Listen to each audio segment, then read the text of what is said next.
Hello, mi gente. Welcome to My Child, My Voice Parent Connections show. My name is Wendy Gonzales-Neal. I am the executive director and founder of My Child, My Voice and the Texas Delegate for the National Parents Union.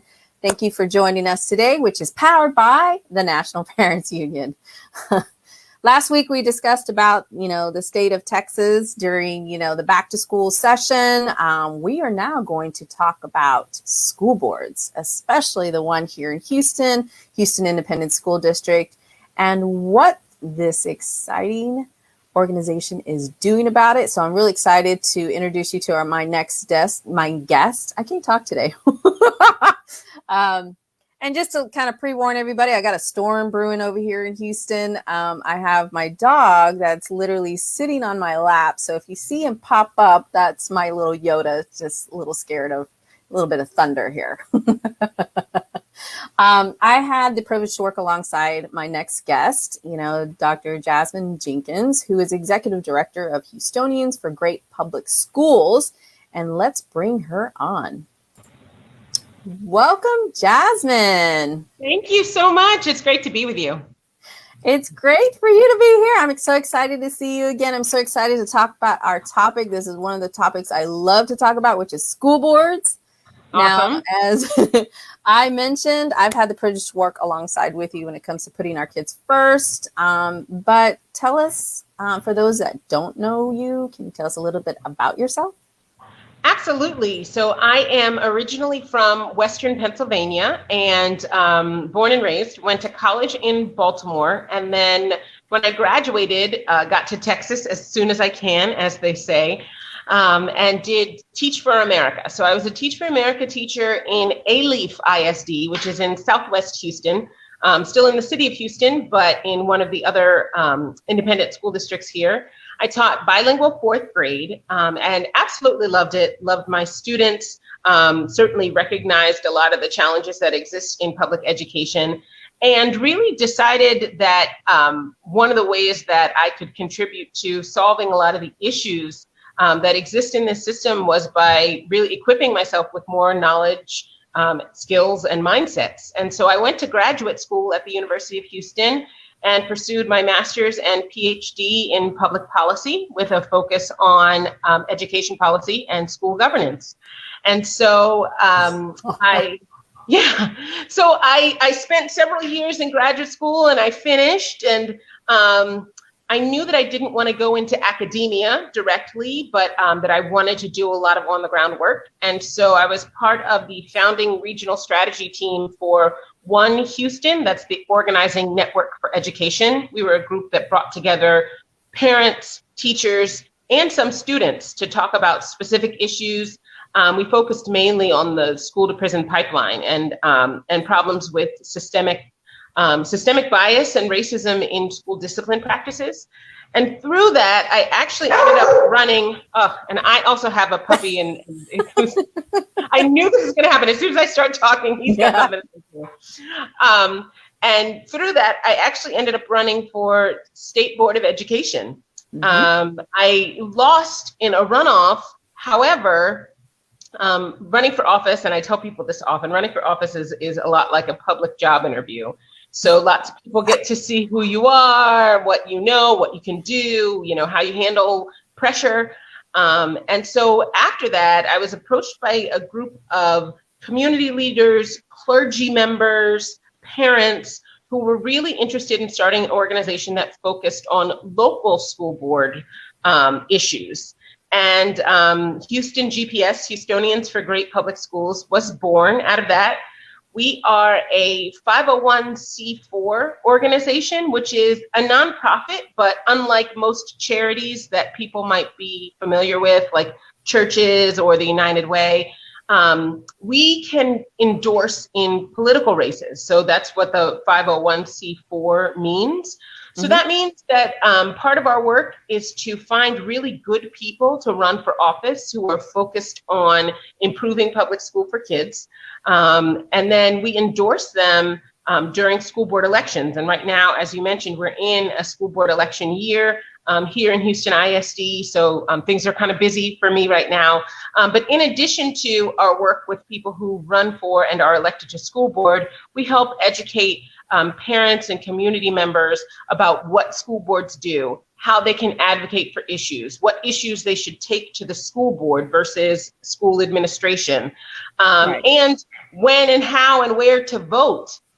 Because unfortunately, because they happen in odd years, a lot of people don't participate in school board elections. So we try to get all of that under one umbrella that's called Houston GPS.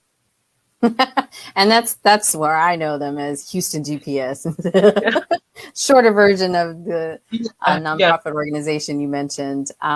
Before we go into deep diving more about your work, the mission that Houston GPS is doing, let's talk really quick about your HISD candidate forum that's coming up and what's to be expected with this candidate forum. Yeah, for sure. So we have 5 seats up for election this year. So the Houston ISD School Board has 9 total seats.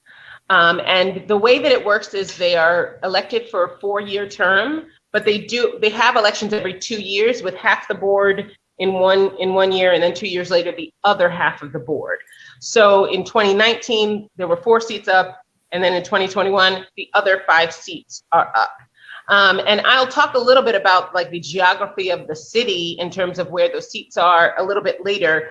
But we, every other year, so during election years, we invite everyone who is running, not just people who have told us ahead of time or people that we find out about or people that we've supported in the past, but everyone who has said that they're going to run, we have invited them to a candidate forum. And during that time, I moderate and I ask them lots of questions. They're able to respond to those questions, and then we take questions from the audience as well to basically give them an opportunity to share their positions on issues, demonstrate why they decided to run, and sort of explain what they can bring to the school board and to the kids of this city.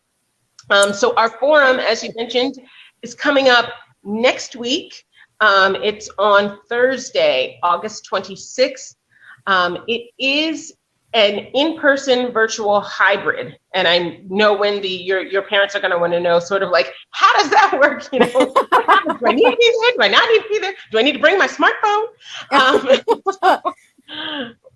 The way that we've, thankfully through the miracle of technology, we initially had planned for it to be an all in-person event, which we usually do record and then stream later on. However, given the current situation, we thought it would be good for people who may be concerned about the spread of COVID, who may not have been able to be vaccinated, or who may be around very vulnerable populations to have a streaming option. So folks who want to come in person, you can come, masks will be required, and it's at the Herman Park Cherie Flores Gardens. So they have a sort of an open pavilion area. So it is partially outdoors, but we will meet in person. We will have Spanish interpretation on site, and it's simultaneous. So people will have headsets. Unfortunately, we will not be able to do simultaneous interpretation for the stream, however. So online is English only, in person is in English and in Spanish. And then online, you can email us to request the link, and you will get the link for the online stream. All of this, both in-person and online registration, you can find on our website at houstongps.org. Yes, and I know I've had the privilege of, attending a lot of your events, especially the candidate forums, which is very informative. It's a good time to really get to know people who are going to represent you in your district, or even if you don't live in their district but your child's school, that's a good way to know the trustees, because this is where you can ask your questions and know about them and then what their priorities are. I mean, this is a great time to watch. I think another question I would like to ask is, families that either attend in person or virtually, how would they submit their questions if they would like to ask questions to the candidates? So our virtual platform will be through Zoom, so they would be able to submit it in the chat. And then in person, we will have note cards that people can write a question on. And that can either be answered through the moderator, or we will probably set aside at the end some time for people to directly ask. However, in the past, that time has been very limited. So we try to address as many as we can, but we always end up running out of time. And with, well, there are 16 candidates who have applied to be on the ballot. Usually we get most folks, maybe we might be missing one or two. So with 14 or 15 candidates up there, it's it can get kind of long, and we do not want to spend the night there. So we will try to get the answers to people as much as we can.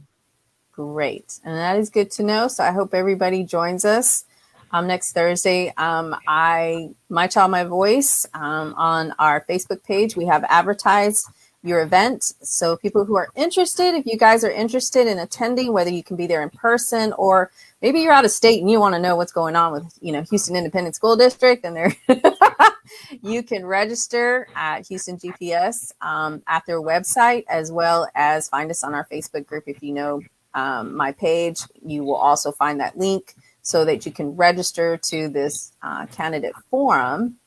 And we are going to start deep diving more a little bit about, Houston GPS and the work you do. But before we talk about that, I know one of the biggest questions, and I know everybody always asks me, is, about the HISD lawsuit, the lawsuit with the Texas Education Agency, as we know as TEA, and the Houston Independent School District. Can you give us some update about that lawsuit? Because a lot of parents are still up in the air about that. And then especially our out-of-state parents would like to know as well. Right, sort of what's going on. So we are in year 3 of the contentious relationship between our local elected board and the state and the Texas Education Commissioner. What has happened most recently is the commissioner in the beginning of 2019, I think it was February of 2019, submitted a letter to the school board outlining his intent to remove the elected board and appoint a board of managers. And these would be local managers that the commissioner ultimately would have the ability to select. There's often a lot of questions like, well, who are the managers that he can pick? It is totally at his discretion. However, this is not completely unprecedented. In other districts around the state of Texas, the commissioner has decided to appoint a board of managers in place of the elected school board because of financial malfeasance, a lack of governance. Houston ISD, it would have been for a number of reasons that he had some latitude to do so. However, the Board of Trustees opted instead to file an injunction to block him from doing that and to basically appeal their case to the courts. Mm-hmm. Over the last 2.5 years, there's been a lot of volleying back and forth. So it's sort of like it'll go to a district court and then it's gone to the Texas Supreme Court. The latest ruling from the Texas Supreme Court, which happened several months ago, was that the injunction, that is the commissioner cannot act until there's a final ruling on whether or not he has the authority to put in a board of managers for the reasons that he gave. Right. The injunction could stay in place, and that the commissioner would have to wait until the actual trial happened. I'm sure there's some folks who are familiar with legal stuff. I am not a lawyer, so I cannot speak specifically to how long that process will take. However, folks who are familiar with this know that with appeals and arguments and delays, these types of court cases often take years between government entities. So right now, HISD is essentially waiting for its day in court to argue that the commissioner did not have the authority to move out the elected board and put in a board of managers. The commissioner technically would have had the authority to put in a board of managers anyway in between while it was argued out in court, but the court filed for an injunction to stop him from doing that and the Supreme Court upheld that injunction. And so now we're just sort of in limbo here locally, Right. but the elected board is waiting for their day in court. And there you have it. I mean, that is the update on here. We always get asked about that because of this, and they thought, well, I thought it was over. No, it's not.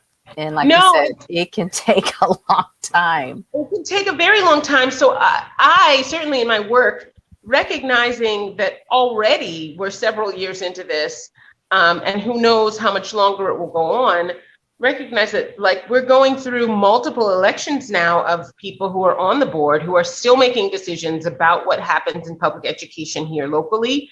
And so elections matter now more than ever in that regard, because, you know, as of right now and as for the foreseeable future, the elected board will continue governing and making these decisions. So, okay.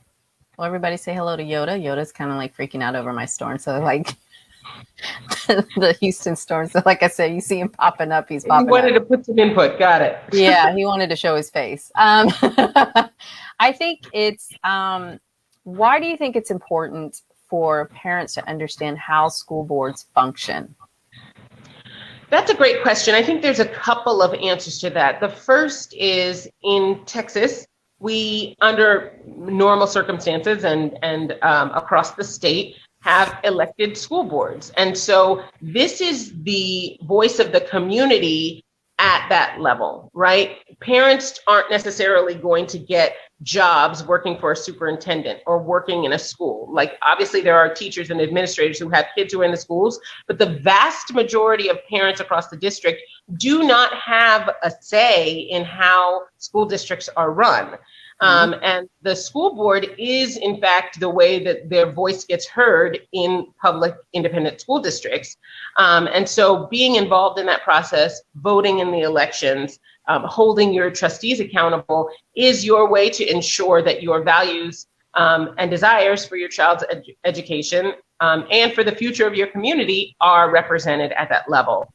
And the second one is, I firmly believe that sunlight is the best disinfectant. And while I'm not a person who is in general skeptical of government, particularly not local government, the truth is a lot of times with, particularly with municipal governments, with school boards, because so few people are paying attention to what they're doing, how often do we hear cases of funds being misallocated, of issues being swept under the rug, of major projects just going to waste? And when we're talking about a school district as large as Houston ISD, it has an annual budget of $2 billion and over 30,000 employees. I mean, that's the size of a pretty good sized corporation. So it's like, and honestly, the size of many states, right? In terms of the number of employees and the annual budget, like it's actually a way for us to ensure, as if we're paying attention, then we're ensuring that people are doing right by our kids and right by our community. And it's so true. I mean, this is why I always encourage families to know their trustees, because you have a voting right. You know, these are trustees that represent you and your child's education, and you want to make sure what's going on, because it affects, like I said, your child's education. You have a voice to actually voice out and say your opinions, suggestions, or want to be in the know. Like, hey, I didn't know this was going on. Why are we talking? Why is this happening? And this is where that trustee can give you that information. And the trustees know their community. At least we hope they do, Absolutely. And I think the question would be is, why do you think there's 5 seats open for the HISD school board? So the 5 seats is just a matter of structure, and technically they are not open. So in political jargon, when we refer to a seat as open, that means the person who's holding it is not going to run for it again. And so usually when the seat is open, you get a lot of people running for that seat. This year, however, everyone who is currently holding the seat in those 5 districts is running for their seat again. However, all of them are facing at least 2 opponents, which is not something that's very common. Normally, if the incumbent, that's the person who's already holding the seat, runs for their seat again, they either run unopposed or they might have one other person run against them. But this time it's a really crowded field. And I think that's a reflection of frustration with a lot of the uncertainty that's gone on, not just over the pandemic year, but also with everything that's happened with the state and the education commissioner. I think that folks are really interested in holding their trustees accountable for what's happened, in getting answers, and with having options. That is great to know. And I think what I love about Houston GPS is y'all created a trustee report card. And I am going to share that really quick. I'm going to bring this up. This is their website, which I mentioned is at houstongps.org. That you can find this. If you like to follow us, you can. In fact, let me put the website back up. So if you wanted to follow, you can with us. Here on the website, you have the Board of Education trustee ratings. Can you tell us a little bit about that? What does the ratings mean? The colors, I mean, this is a lot. You got high, medium, low. I was like, wow, this is really, I understand it. But for those that, it took me a while, actually, when I first, learned about this. I was like, wait a minute. And have to go into that. Navigating the whole system. But so essentially what happens is every month, the Board of Trustees meets for their business agenda. They're going to vote on items. One of the things that we do to promote advocacy is encourage parents to come to those meetings because every time the board votes on something, they have to allow for public comment. And so it's a time for parents to have their voices heard. Now, the overwhelming majority of the things that they vote on are just very basic things, making sure there's enough money to keep the lights on, closing certain legal matters, and they put it on what's called a consent agenda, which means, we agree to everything that we've said at the end, and there's no discussion on it. Where we come into play is in two ways. The first is how they actually go about reaching decisions. So we are actually concerned about process, and we have a rubric that's part of our resources that sort of outlines, hey, if you guys are collaborative leaders, you should be able to address differences without throwing chairs at each other. And I know that seems like a really low bar and something that a lot of parents, teach their younger kids of how to deal with conflict or how to express your opinions or your values to someone, whether you agree or don't agree. But again, as many of us have seen in many political spaces, sometimes that's a difficult thing to do. So what we found is school boards that work best are able to do several things. First, they're able to work collaboratively even when they disagree. Mm-hmm.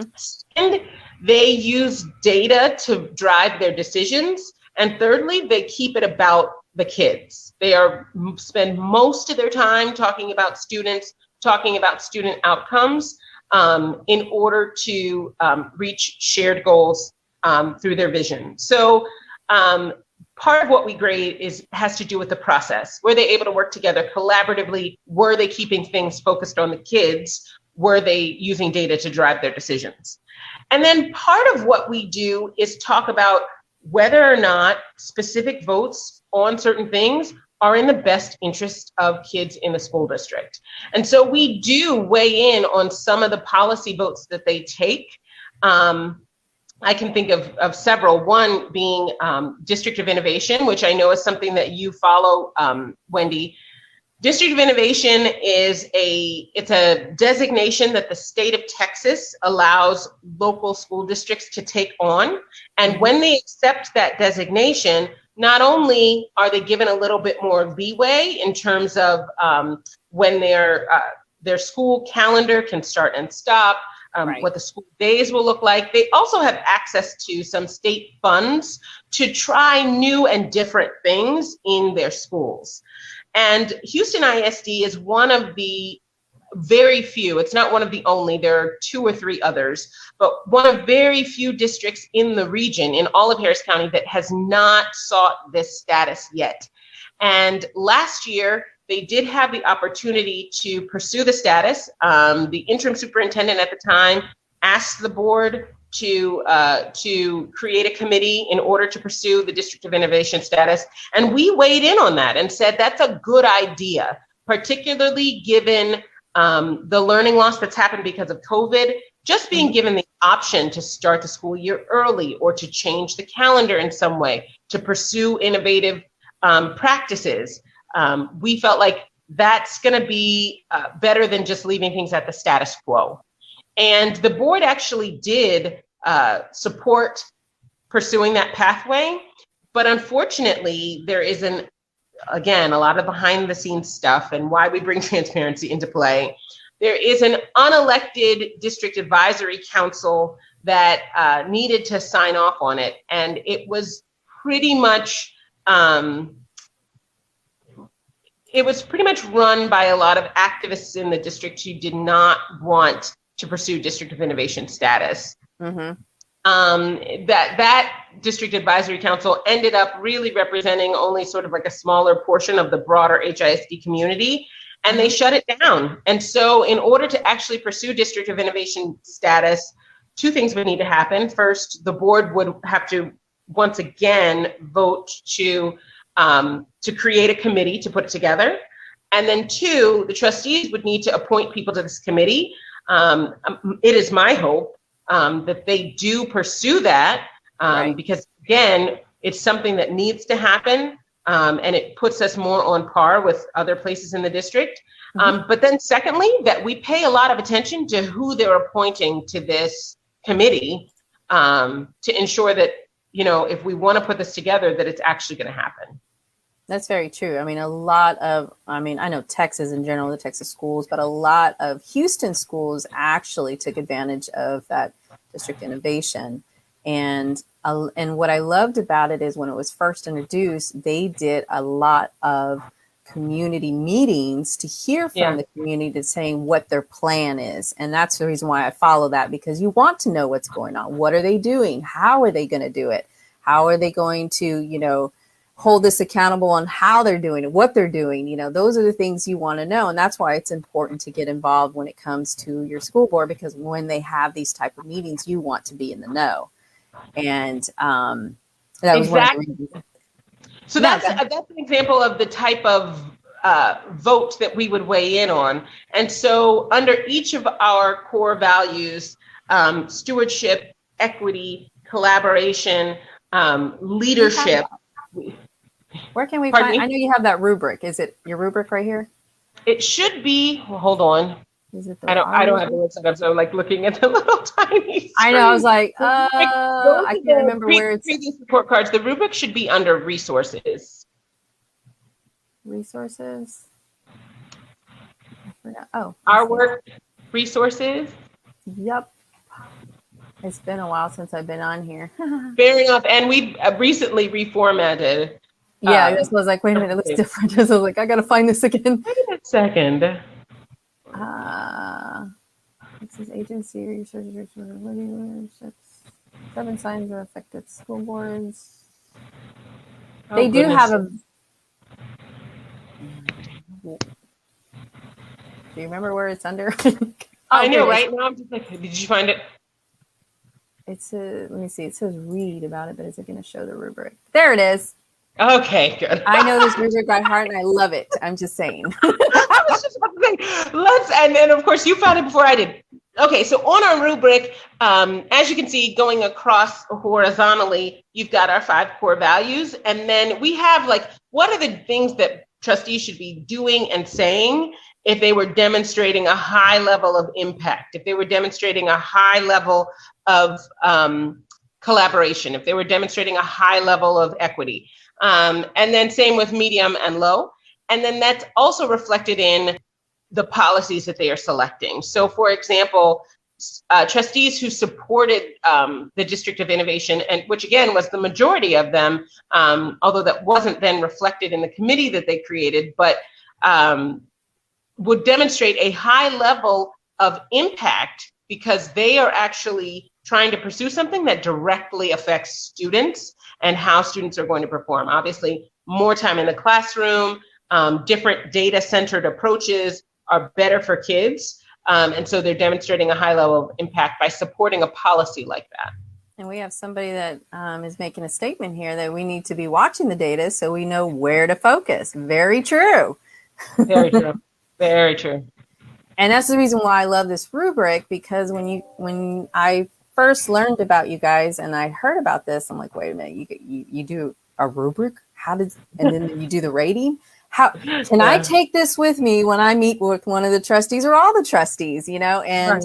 That's exactly what I did. Is I took the rubric and I said, I looked at how they voted and I had that conversation. I had the data to come with me as I'm having this conversation with them. And it is a great tool that you guys have. Thank you. Thanks. We think so. Yeah. And I actually encourage everybody, like if you are going to visit the trustee, whether a lot of the families that I know that live in HISD want to, some of them don't know how to start that conversation, but want to speak to a trustee. Well, guess what? Here's some information that you can take with you, read it, do a little bit of research, know that trustee, see how, what they're doing, what their priorities are, how they voted, and and meet with them and tell them your suggestions. Like, even if it's just about your kid's campus and you see something that you want to tell them about, or, they can help answer that. But taking this data with you is great. And they're like, where did you get this? They know Houston GPS, I have to say. All the trustees do. They do. They do. They do know who we are. It's true. Yes.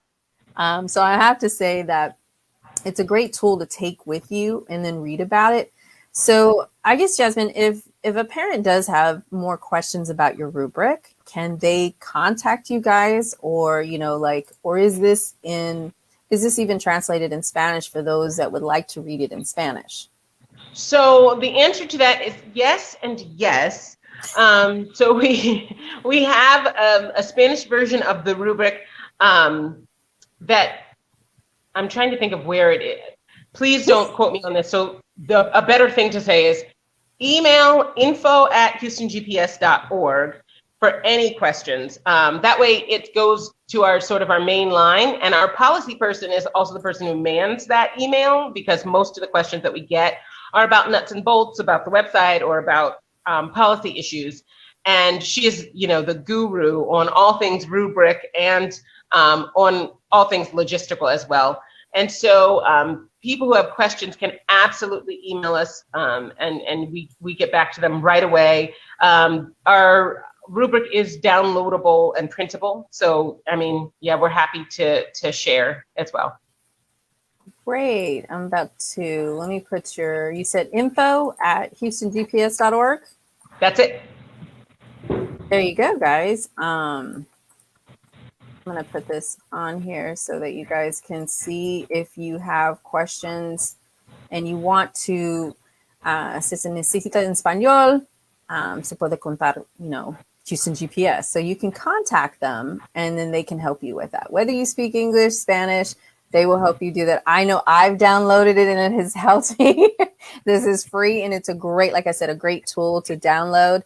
And here's the thing, use this even, and I know I have a lot of out-of-state parents, read some of this stuff and take it to your trustee and give them your feedback on, give them a report of what you think, they should be doing. And I should add, in our resources section, some of those articles that we have posted are from all around the country.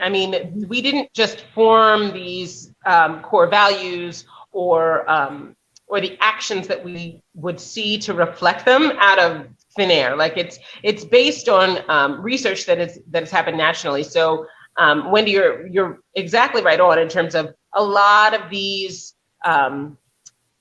actions that we hope to see in a functioning board are transferable no matter what school district you're in. Yes, and I know it's just about, there's just a lot to talk about. And I know a lot of people always ask me, did you go to school for this? No, I ask questions, especially with an organization like yourselves. I ask those questions. Hey, I don't understand this. Can you explain this? Or they keep saying this word in the board meetings. I don't know what they mean. What does that mean? And I know as a parent, when I went to all the school board meetings, I went to my own kids' school board meeting, but I also went to HISD because my youngest went to a public charter school and another school within HISD. So I wanted to know what the trustees were doing. And also I had my other oldest kids go to another neighborhood school. When I was sitting in the audience, not only did I have this rubric with me, I was writing down things that I did not understand. If it's a word or a statement they were making, I would write it down and I would ask someone, what does this mean? Whether it be the trustee or someone there at the school board.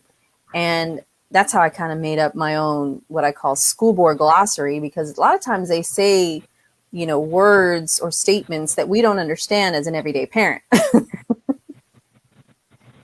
Gotcha. They do. And I mean, don't get me wrong, those meetings are a doozy. I mean, yes. They're long, and folks it's difficult to not get caught up in, everything that is presented to the trustees themselves. But yeah, it's a difficult space to go into and try to figure out. And I think about your school board candidate forum, you actually, like you mentioned, you endorse, candidates. When will that be announced? So we have a process by which the members of Houston GPS, and anyone can become a member. It's a $10 membership, and those for whom $10 might still be a hardship, we have scholarships as well, or gifted memberships as well. Everyone who's an official member of the organization gets basically a scorecard, and we choose. It's an online survey process, just so that we don't spend all night after the forum. But typically we announce by the following Monday. So our forum is Thursday night. It always ends up being a Thursday night. Friday, we're able to tally everything up, and then we announce on Monday who we've endorsed. And for the membership for Houston GPS, is it something that's a recurring membership, or do they have to apply every year to stay a member? How does that work? It is. So it's a 12-month membership. Most people end up signing up in late spring, early summer, just because that's when we usually do our membership drive. So it runs from June to June, essentially. However, you can become a member at any point in time. There is an option to make it recurring because it's $10 a year, or you can just, sign up every time you get the reminder email. Okay. And what I love about, the candidate forum on your website, not only tells you about, the forum itself, but it gives you information about each of the candidates who are running. If you can see here, I think this is great information. So all in one place. If you want to look for it and do your research before the forum, think about some questions you want to ask, and then also the location. The candidate forum page gets updated every day. So we're still a week out from the forum. We usually don't get everybody's official candidate headshots and stuff until a couple days before. So if you keep visiting, you will get more and more info. You'll get more of the pictures. Obviously, the school board members who are already on the board have official pictures. That's one of the advantages of incumbency. But yes, please keep checking the page because it's constantly evolving. Okay, and then do you have suggestions of what type of questions you think parents should be asking the trustees? That's a great question. Some of the things I think that's a great question. One of my biggest concerns right now is the budgeting process and sort of the lack of clear priorities for funding. And so I think parents should be asking, what percentage of the budget do you think should be spent in central office versus going to schools directly? These are things that sometimes you might be surprised at how much money is spent in central office. Not to say, again, that money spent in central office is bad. However, sometimes when people aren't asking those types of questions, the snowball just keeps going down the hill. And then the next thing you know, 90% of the budget is being spent on central office and only 10% is going to schools, right? And so I think those types of questions, just to, again, let people know, hey, I'm paying attention to this. I'm actually concerned about it. Another one is, how much independence does my principal have in making the decisions at my school, and how much should they have? Now, the trustees themselves are going to give a general answer, but again, you're finding out how much they know about these things and how much they're thinking about these things. And then broader issues that are district-wide, for example, the bus system, that should be taken to your school board member. Even though individual trustees are not going to get in the weeds of what the school bus routes are. That's the Right. superintendent's job or his designee's job. That's fine. But once again, your school board trustee is supposed to be the person who is representing your concerns and values at the district level. And so if they are constantly hearing from people, hey, we've got kids whose school bus stop is on one side of the highway and the school is on the other, and we really, we shouldn't have to rely on that. Or we've got 60% of our students who live 1.8 miles away from the school, and the schools and the district's only providing transportation if they live 2 miles away from the school, right? So we've got kids walking almost 2 miles every day. Mm-hmm. Those are the types of things that you should take to the board because they need to know what those concerns are. Things that are very specific to your school or just your child's experience, perhaps problems with a teacher, are things that you should try to handle with the school principal or maybe to the area superintendent. We call them SSOs in Houston ISD, because you'd probably get more of an immediate answer, and it's a much more personal issue. But those those broader systemic issues should go to your school board. And I think, adding to the question, I know one of the big things that everybody talks about is equity. And that's one of your commitments for HISD, as well as, National Parents Union and My Child, My Voice. We always talk about equity. I think the thing I was like is how can the district better address, the equity issue, and what can the district do to become more equitable? So those are fantastic questions. First of all, the Houston ISD School Board does value equity as well. However, they don't take the time in policy to define it, nor do they take the time in policy to create something that, that says this is how we will address it. And so what it ends up being is just sort of a word that people throw around that doesn't really have much meaning.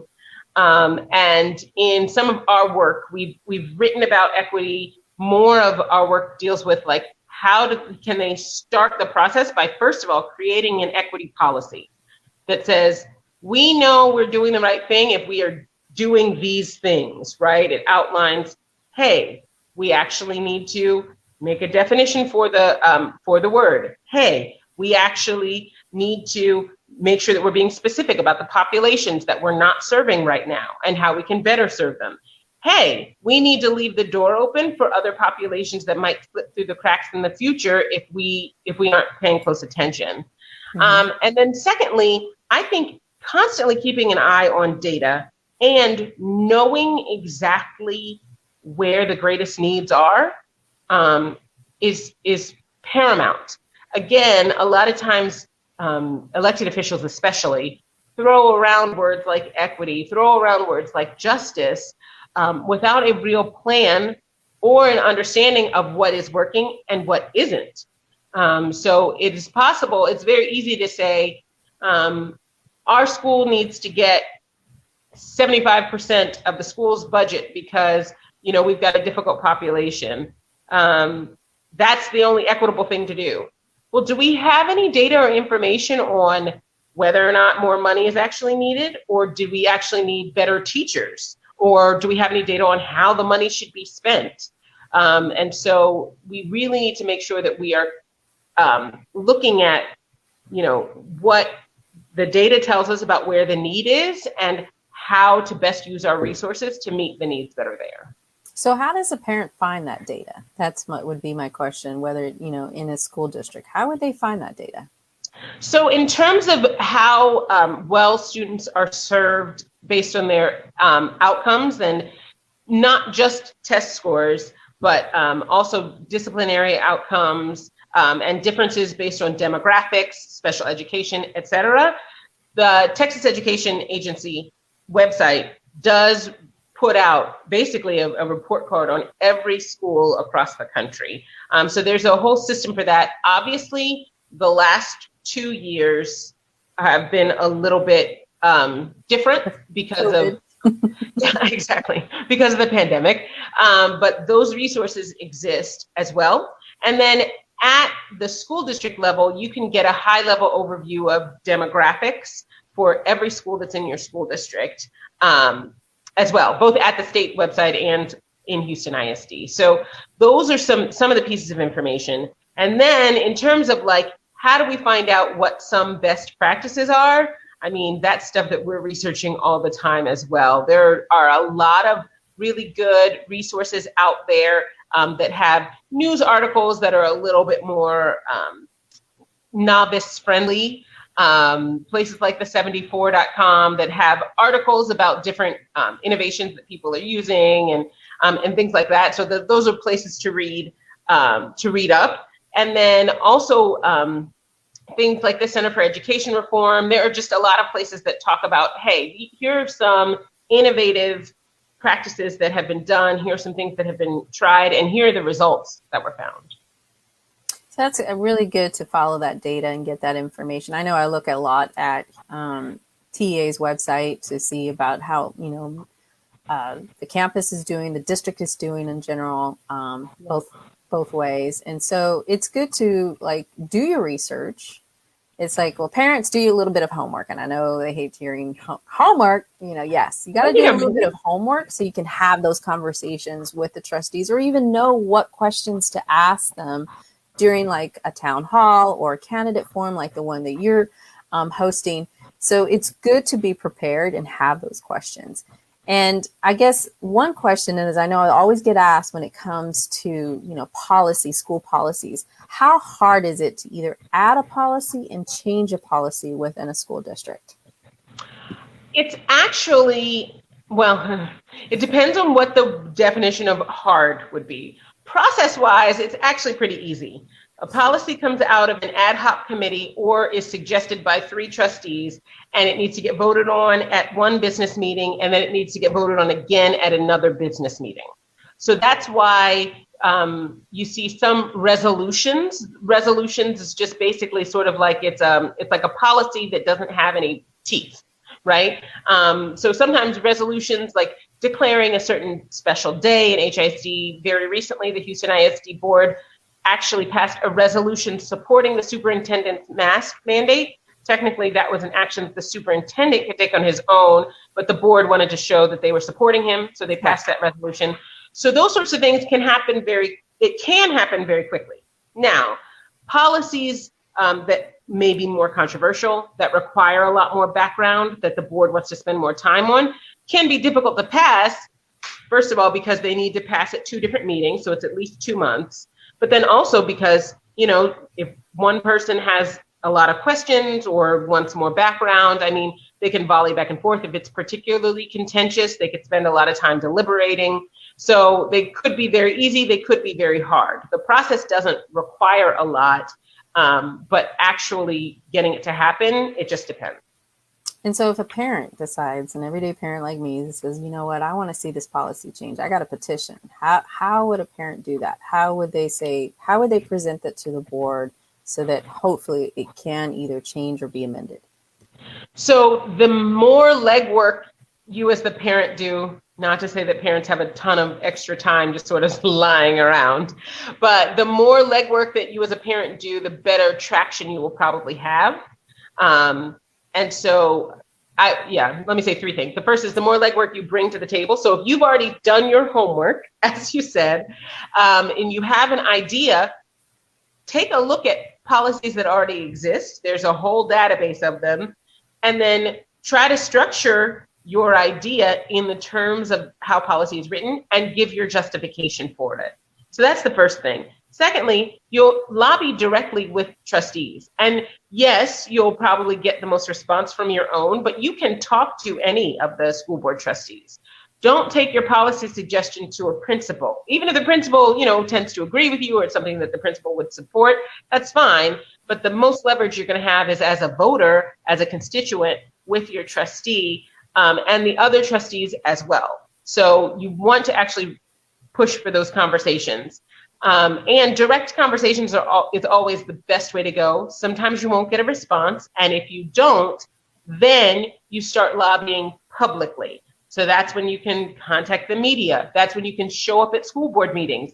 Even if they're not voting on your particular issue, every school board meeting, they allow for public comment about anything.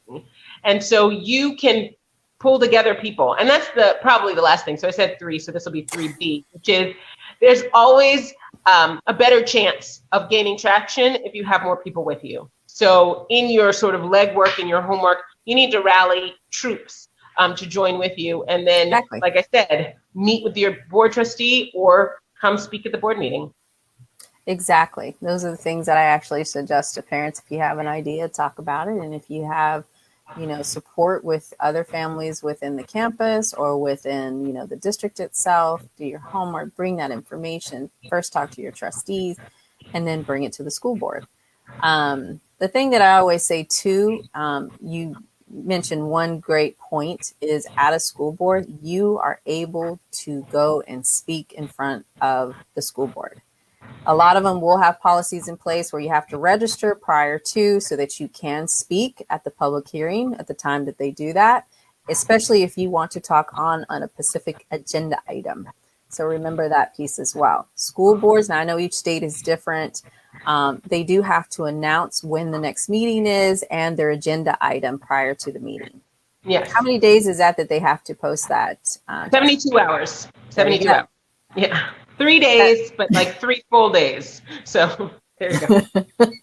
And I highly recommend everybody to look into that in your own school board. You can go on their website, look at school boards, and it'll tell you when the next school board is. They usually have the calendar, they'll have the schedule, and they'll put out their agenda.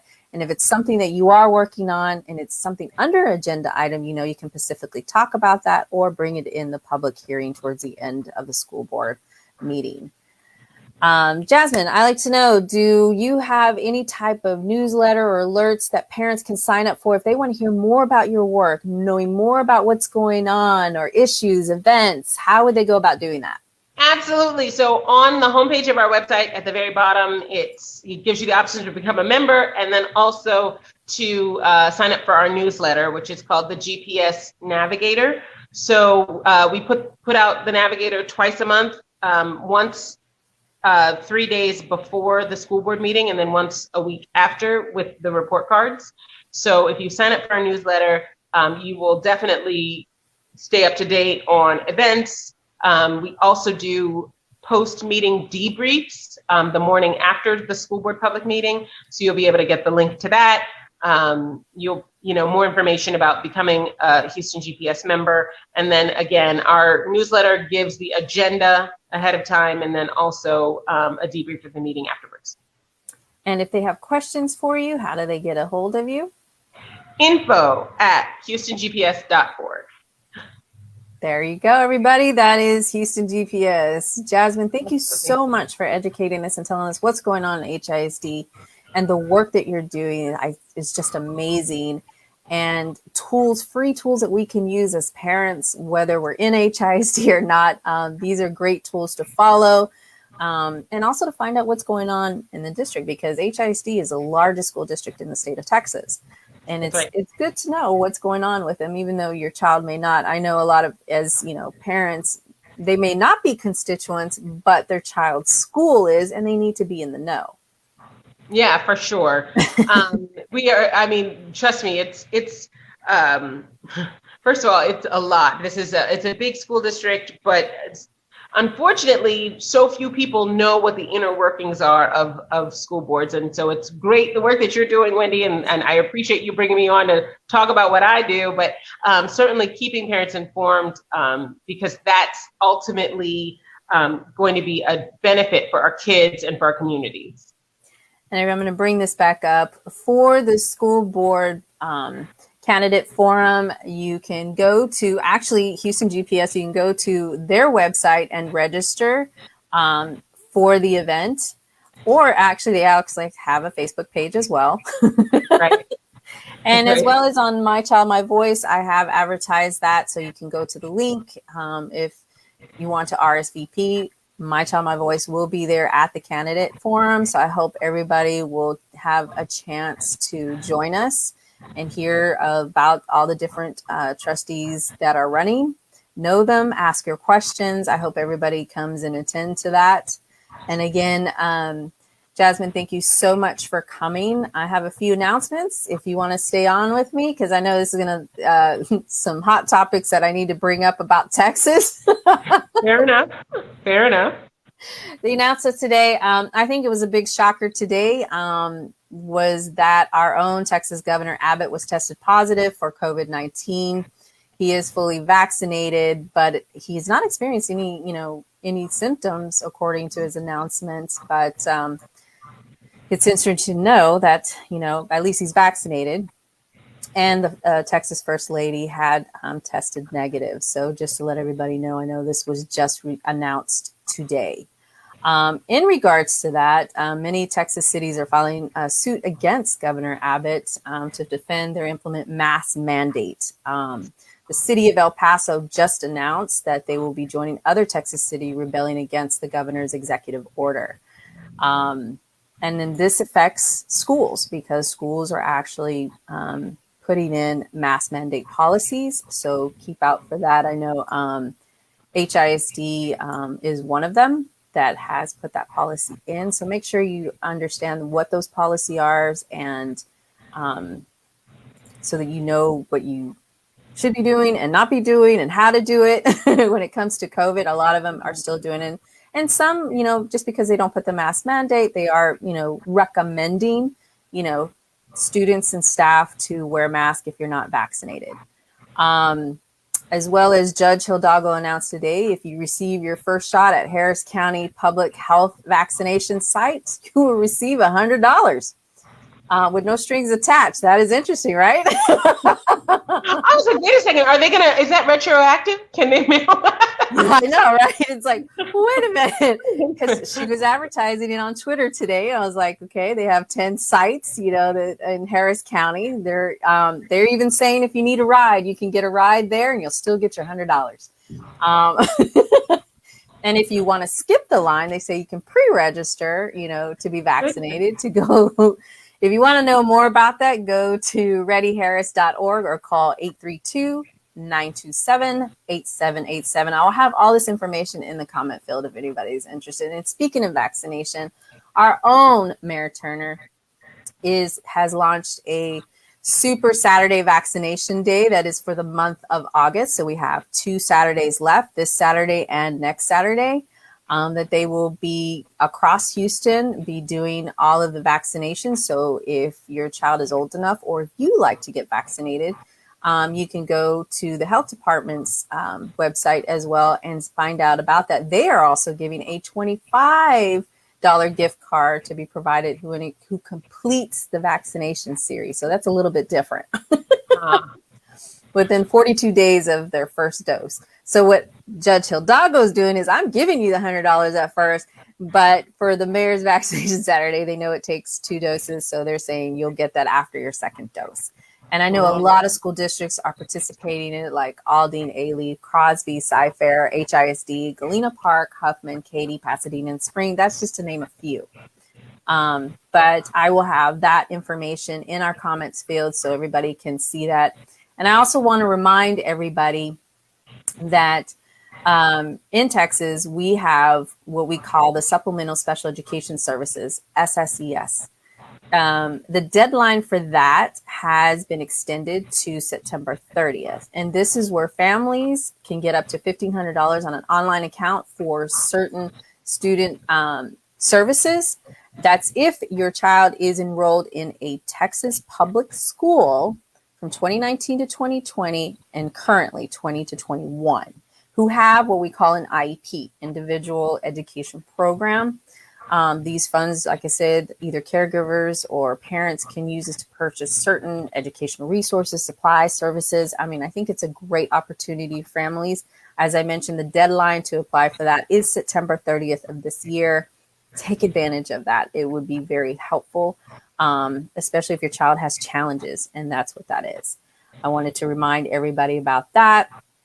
And as well as our, National Parents Union Texas partners, San Antonio Charter Moms is hosting a series of workshops for families, which is the STAR report card. I had the opportunity to go to the first one that happened, last week. It's hosted by Inga Cotton, the founder of San Antonio Charter Moms, and she's having the next one on August 26th. I will have that link for you to register. This was a great. There was things I didn't even know about the STAR.